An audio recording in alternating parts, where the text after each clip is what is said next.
Dr. Katherine Magnuson is a UW-Madison professor of social work and chair of the Social Welfare PhD program. As an associate director of the Institute for Poverty Research, she runs the doctoral training and postdoctoral fellowship programs. She studies the well-being and development of economically disadvantaged children and their families, with specific attention to the role of social policies.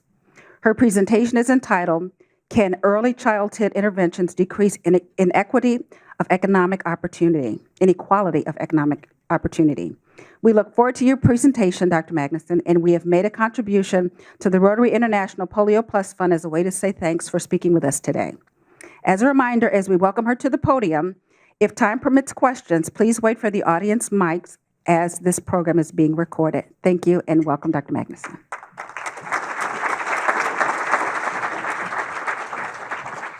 I first want to thank you all for the opportunity to speak to you. As I look out in the audience, I see many people I know, I recognize as friends, neighbors, and it's really wonderful to know that the Rotary here is thriving as much as it is and doing as much work as it is. So thank you very much for giving me the opportunity to speak to you.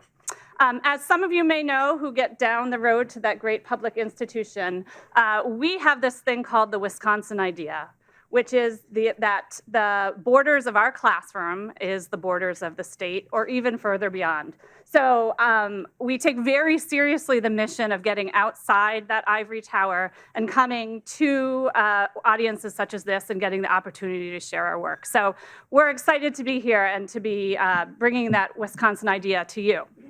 Now, what I'm gonna do is give you an abbreviated version. You guys are pretty clear about your timekeeping rules here. I got the message. I'm going to give you a very abbreviated version of a talk that I gave at a Federal Reserve conference that was on early childhood called Strong Foundations last spring. So right now you should be scratching your heads and thinking, what on earth is the Federal Reserve, right, whose primary goal, if you don't know this, is fiscal policy, is growing our economy and keeping money issues in check. Why are they hosting a conference on early childhood? And what I'm going to try and convince you of in the next, what do I have, 18 minutes or so, is that really the forefront of thinking about growing our economy, building that human capital, building a productive nation, actually starts, well, it starts prenatally, it starts at birth, and those first 5 years have been in this country a missed opportunity for investment.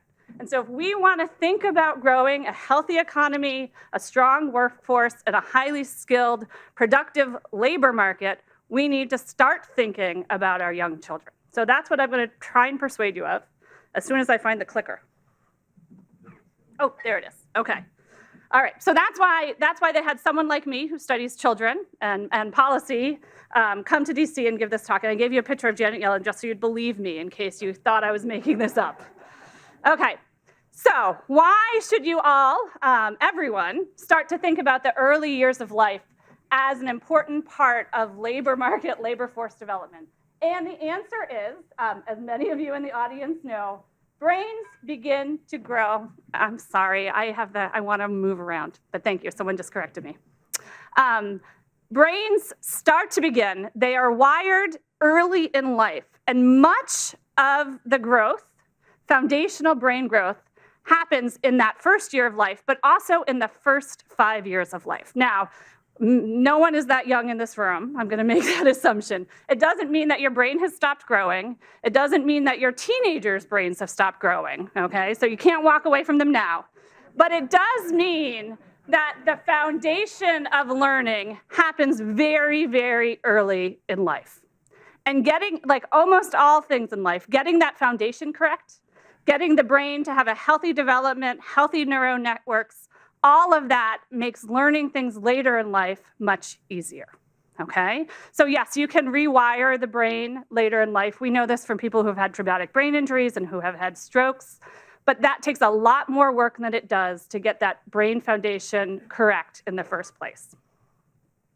Okay, as it turns out, much of the growth in brains after early in life is not about more brain cells being produced, but it's about connections between brain cells becoming, if you will, hardwired, right? So when the brain is stimulated, when circuits are created, They then become this fancy word called myelinized, right? So they are strengthened and created, and that creates sort of a hard wiring in the brain. Much of that, as the slide is showing you, much of those connections happen in those first few years of life, right? Again, it's not that the brain doesn't grow later, but it's that the brain, babies come into the world ready to learn, ready to be stimulated, ready to be enriched, and ready to have that healthy brain development started from very early on, right? And what that means is that by the experiences they have in early childhood are fundamental to how those neural networks are created. And there's a couple of phrases that explain this to public audiences. And one is use it or lose it, right? So when connections are created, they become strengthened and they become hardwired. They get wired into your brain. Those networks are there. If the brain is not stimulated enough, if the neural networks are not created, they're lost, right? You know this, we're getting old. You lose brain cells as you go through life. And it happens actually from an early age. So the brain cells that are stimulated are strengthened, they create those networks, but those that are not are lost. It's also the case that the brain is most plastic, most able to create new connections early in life, as I said before. So again, these early years, that is when kids are sponges. They're ready to soak up their experiences and create a strong, healthy brain. And we also know that experiences that children have in life vary drastically. Many children in our community are born into wonderful families with enough resources to provide stimulating and enriching experiences in their home and outside of their home, but not all families have the resources and the capacities to do that. And we know that in particular, economic resources are a major determinant of the quality of experiences that young children have, such that low-income children and children who are raised in poverty often have far less enriching experiences than their more affluent middle-class peers. Okay, so the two pieces that I want you to take away, two nuggets of the types of experiences that are most important. One is enrichment, the idea that children who experience enriching environments, language-rich environments, right? So it's gotten out in the popular press, which is great, about how important talk is for infants and reading books and counting numbers and all of those enriching things that parents and grandparents and babysitters and preschool teachers do to actually help instruct children. So it's not a mistake that in this country and in other countries internationally, kindergarten started at age 7, because we think of that as for children sort of the age of reason, which means that's when you can give them a set of tasks to do and they'll mostly follow through. Not every kindergartner, right? But you can kind of give them some direction in a classroom and they'll follow it in some sort of reasonable way. We think of, you think of that as they're ready to go to school, they're ready to be educated. And I think the major shift that we're going through now is recognizing that education isn't just being taught, right? It's not just about being taught or being instructed to do something.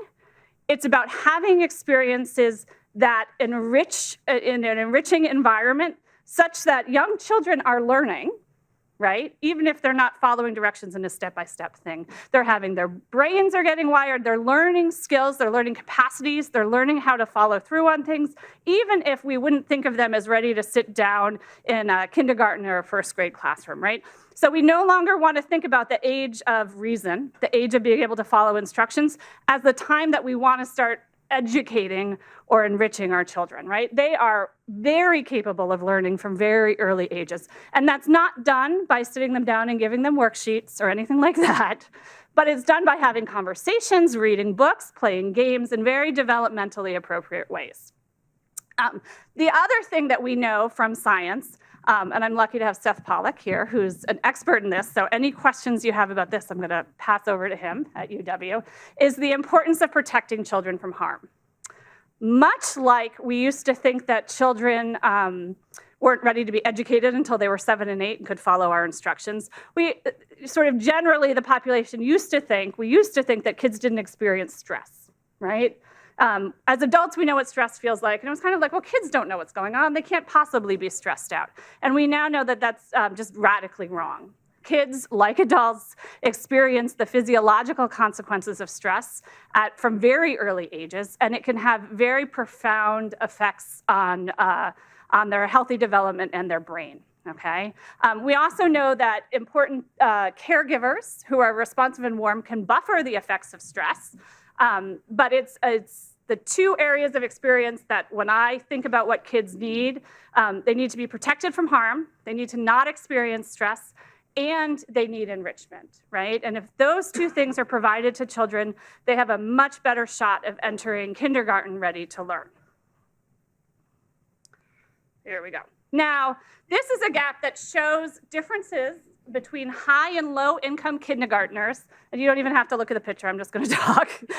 Kindergartners in several skill areas, okay? So I've just told you that kids' experiences really matter and that income is one of the primary determinants or drivers or factors that's associated with kids having different experiences.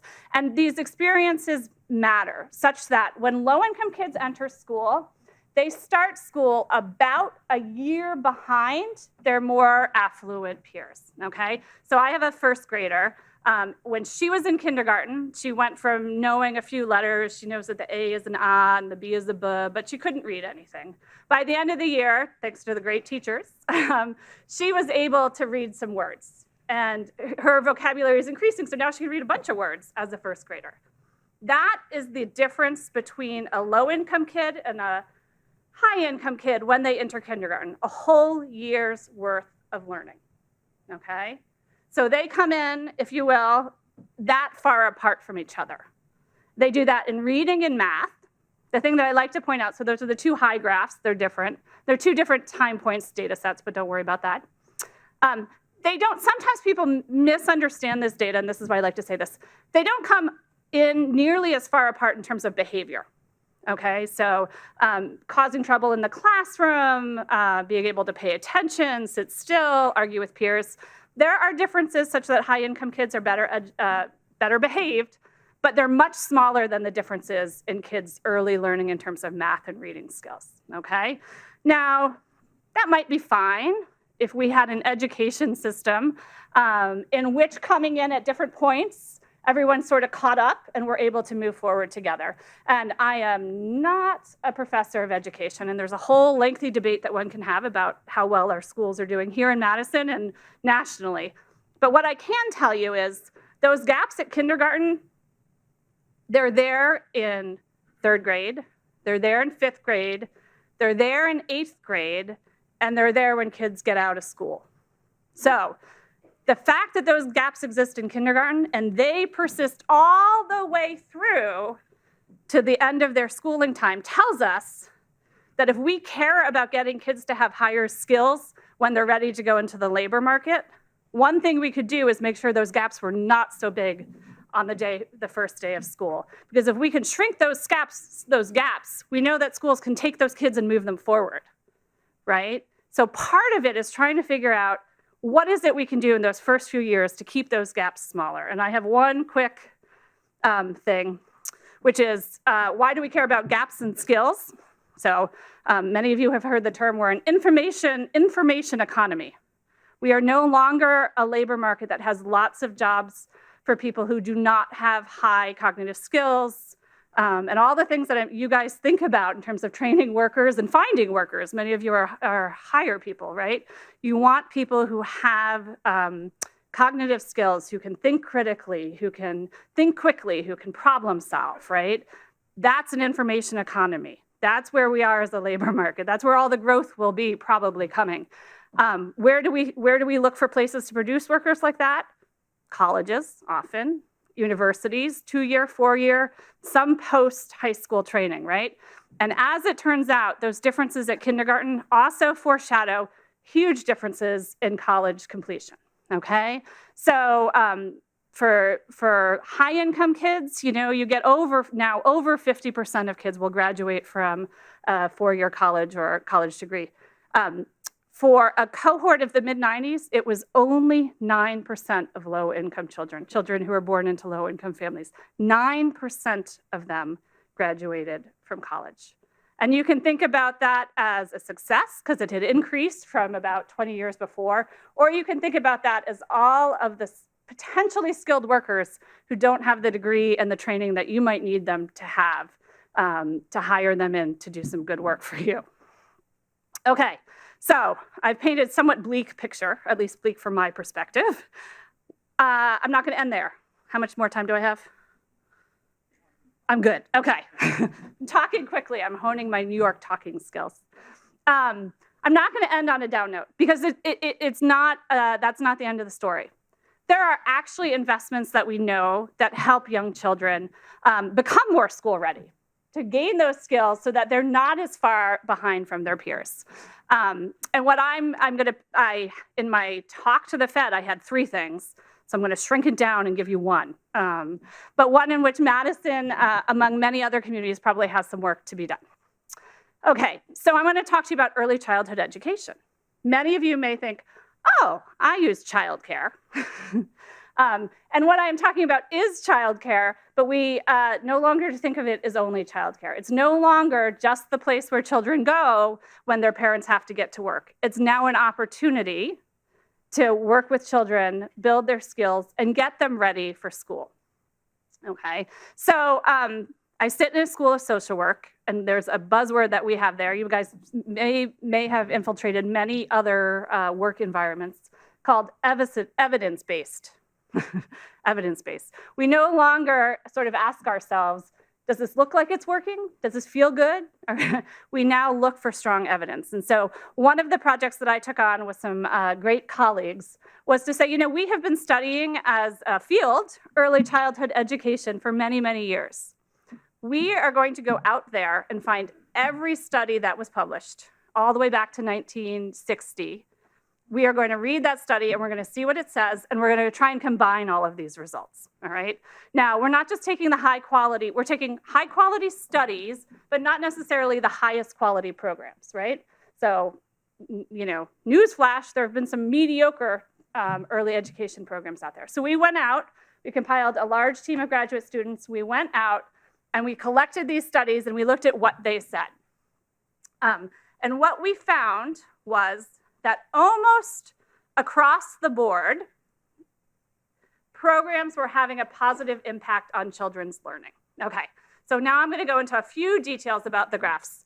This is, every dot represents the impact of an early childhood education program on a child's, not a specific child, but a group of children's learning, compared with children who were not in the program. So this is the value added, the difference that the program made for young children's learning when the program ended. Almost all of them, you'll see, are positive. They're above 0, so that's a positive impact that's making them, if you will, smarter, more ready for kindergarten. And I've told you that kids enter kindergarten about a year behind, right? And that 1 year mark corresponds to a 1 on this graph. So on the bottom is the time, just to show you we really did go all the way back to 1960. On average, larger dots are larger programs. They have more kids enrolled in them, just to give you some sense.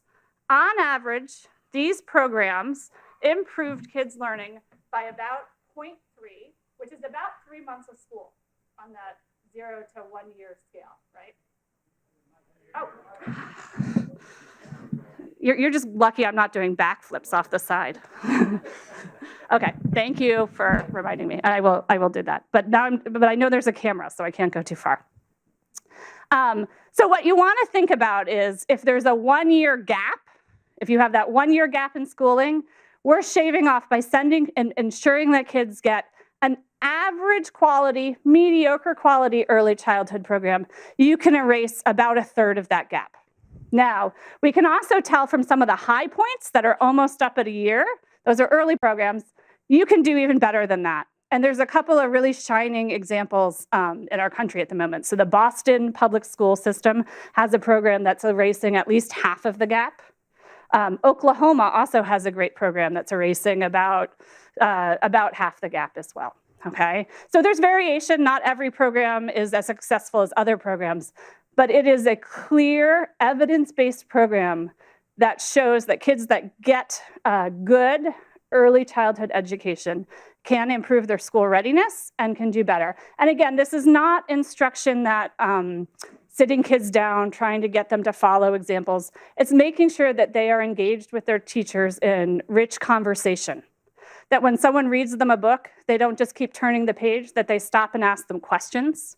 So one of the things that's really important for kids is not just having them hear words, but having them actually say the words, right? So getting kids to talk, getting kids to tell stories, getting kids to understand that letters correspond to sounds. I think as a country, we do that pretty well. There's lots of songs, if you listen to PBS, about the A goes ah. We do less well in telling kids about how to take words apart. That hot dog is actually two words put together, and if you take away the word hot, you have the word dog. These are all the types of experiences that you can have in a sort of everyday interaction with young children if you're well trained and know how to do it. And that's what early childhood education can provide to children, is a chance before they get into school to have the types of experiences that are going to set them up to be better ready to learn in kindergarten, better ready to keep learning in third grade, and all the way down the line until hopefully they're going to be better at college and better in the workforce and the labor force. I'm going to point out why am I standing up here and talking to you about this in particular.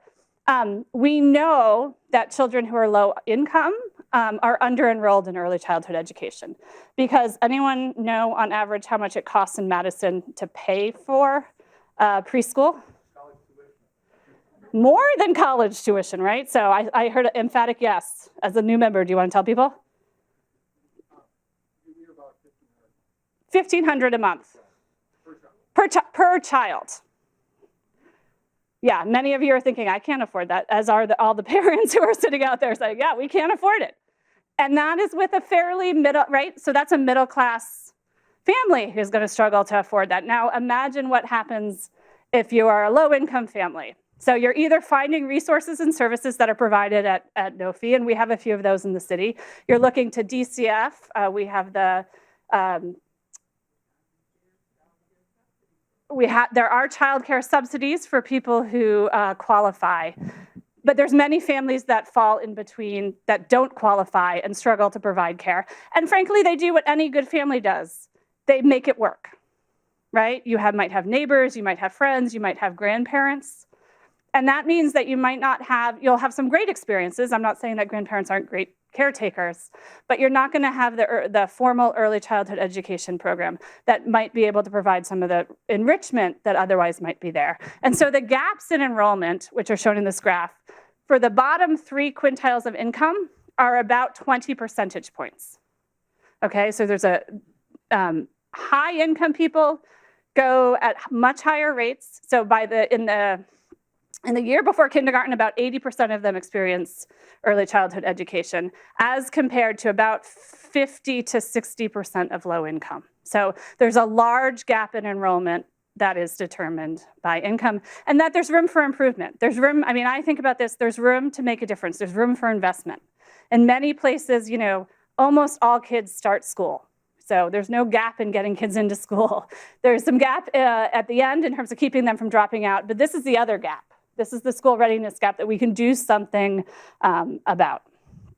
So I'm going to stop there and take questions, because I listened to my, my timing.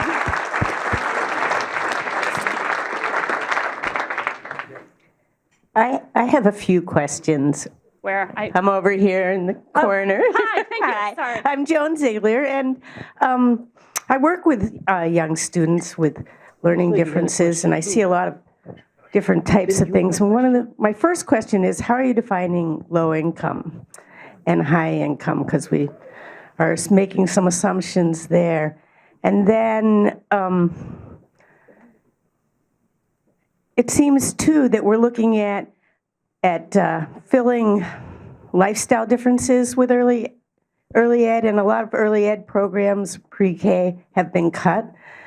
So what's the outlook for that as far as getting more public support for those programs? there's sort of two questions, which is, as a country, what do we think is low income, right? And then sort of what is the data that I'm using? So I generally, when I talk about low income, I'm generally talking about, and this is a large swath of the population, the bottom 40% of the income distribution, right? Which on average is making less than, think of this as about less than 40,000, 35 or 40,000 a year as a family, right? So that's what 40% of our country brings home. For those, when I talk about poverty per se, it's generally on the order of less than about 23,000 a year, right? And that's 20% of our country who's earning less than that. So on average, they're earning 16,000, 17,000 a year. It's interesting in early childhood. There has both been concern about programs being cut, as there has been, particularly through the recession, right? When state budgets and local budgets got really tight. At the same time, as a scholar in this area, I see a lot of energy, right? So this strikes me when I go around and talk to people across the country. It's actually something that's bipartisan issue.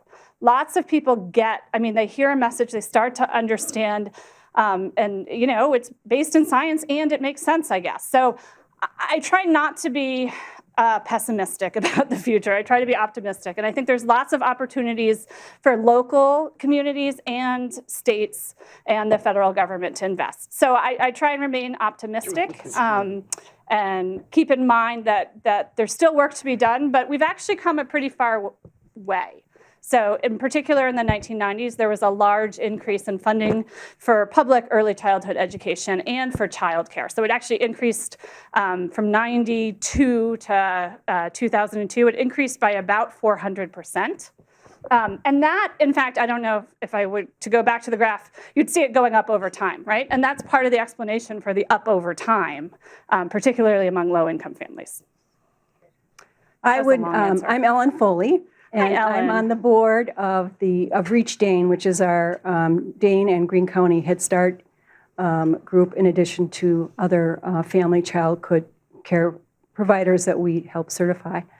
We have 1,000 kids in the program. 30% of them are homeless, which means they're dropping in and out, and they don't have this consistent experience you explained. Funding has not increased for us. It's actually gone down, particularly during the sequester. We don't get many private funds. We're trying to work on that, trying to get ourselves organized. And we know that from our estimates and our research that there's another 5,000 kids in the 2 counties that could use our services. So there's no wonder that there is an achievement gap at first grade or third grade. There's no wonder that we have a gap with people graduating from high school or college, and there is no wonder that we are the state that puts 35% of the black men in prison. So we have to start when they're little, and we are not really aware of our current resourcing of that kind of essential service. The optimistic point of it is that we have people in our community that were Head Start kids. One of them is Noble Ray, our former police officer. And we have other success stories that we can point to if we can get enough of them, and if we can keep them in the classroom and not in the homeless shelter where we go pick them up every morning. That would be very helpful. The other thing that we're doing is we're doing much more home visits, which we are finding are extremely helpful, because going to them rather than asking them to come to us has been very effective for the kids. Thank you. Over here. So 2 questions for you. One, first of all, thank you for being with us today. But the first question is, when you showed the graph of effectiveness, it's actually a downward trend over time. Right. Why? One would hope to do better over time. Yes. And number 2 is, how would early childhood education compare with effective home-based childhood education, or parenting, perhaps? Yes. I'm going to start with your first question as the somewhat easier question first. So a couple of things have happened in the years. And I completely agree with you that there's a little bit of decline over time. Actually, it's mostly driven by some very expensive, very early programs that had very large impacts, okay? So let me tell you a few things that differ over time. Back in the 1960s, the average mother in some of these very impactful programs had less than a 9th grade education. Okay, so they had spent, they were far less educated as parents than they are now, and these were very small, very high quality programs. As the field has moved on, it has thought, well, what will happen if we no longer try and serve 75 children, but let's serve, 70,000 children. And so the programs have gotten larger over time, and they're serving a less educated group. So the children over time, SAT scores have gone up, test scores have gone up over time. They have. They have, in general, for trends of cohorts. So they're serving somewhat different populations and much broader populations and doing it on a much larger scale. If you take out a few of the outliers, the decline is not as large as it looks due to those 1 or 2 programs. Your second question is, how does early childhood education compare to the effectiveness of a parenting program? And this is a great question. So, no? Oh, to effective parenting. So here's my best way to answer that, okay? Because as it turns out, we don't when we're, it still adds value. It's not going to have as large an impact on a child who has very good parenting with lots of stimulation and lots of experiences in the home. But we still know for kids who we measure their parenting, we have scales, we have ways of looking, we can videotape parents and kids together, and you can look at them and say, when you went to early childhood education a year later, did you look better or different than kids that had good parenting and just stayed home? They look better. Now, not as much better as the kids that don't have good parenting, but they actually do gain something from it. And so think about all that happens in early childhood education. It's both the learning, but there's also a socialization to schooling as well, right? And even well, this is not true. I am sure that there are some best parents who could do better than an early childhood education. It is very hard one-on-one to provide all of the experiences that kids can get from other peers in a classroom setting. So there still is an added value to it. You're welcome. He's got the microphone. You were just getting onto the subject of parenting. And compared to maybe 50, 60 years ago, the number of children who are single parent situation is increased tremendously. Mm-hmm. And I believe that their success in school and life tracks that handicap. So do you just accept the fact that we have modified the sociology of our society to really be so accepting of single parent families? Or do you kind of wish that it would go back 60, 70 years where even grandpa, who's been dead for 20 years, is talked to at Thanksgiving? I mean, that I remember being in a fight when I was in 2nd grade. An older boy, because I was big for my age, came down to fight me because I was a poor little dumb guy. But I sat there and slugged it out with this guy because I was sure that my grandparents were up there in the sky looking at me, and I couldn't let them down. So, have you just given up in the 2-parent family? Is that just a thing of the past, or is anybody kind of saying, this would work so much better if we could get these girls and boys to marry before they have children? Okay. It's a question that I have heard before, right? So this is a question. I'm processing a little bit, so I'm a single parent, not by choice, but I have 2 children and no partner at this point in my life. And so, what I like to think about is the children and what opportunities they need such that we don't leave children behind, right? So there may be, it turns out it's not easy to build programs or interventions or even cultures that will keep people partnered over time. That's kind of a different talk. I can suggest some people for that. But what I think about is, well, what do you want from a 17-year-old? And as a society, as a community, what can we do to help them become who we want them to be? How do we set them up for success? That's the way I think about that question. I'm not going to race kids off from one family to another. I want all kids to be able to be the best worker, the best parent themselves, and the best citizen, best Rotarian that they can be.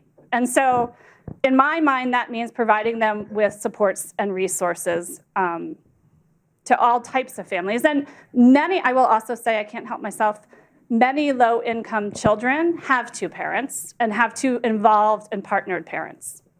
So it's not just about family structure. Over here. If I may continue where you left off, just for a footnote from my brother Fred here, that Barack Obama came from a single-parent household, and so did Bill Clinton. Well, they're not going. Do we have time for one more? Yeah, I have time. You guys. All right. I'd like to know how much expectation has to do with success.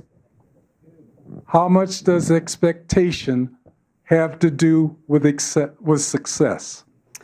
That is a big question. And as I understand it, it's if we hold people to standards, if we expect a lot of them, will they rise to high levels of achievement? We know that it does matter, but you can't expect people who don't have the resources and the supports to be able to pull themselves up by their bootstraps and meet those expectations only. I could recommend another speaker. I've got a whole list of people you guys can bring in next to talk about that. So, thank you.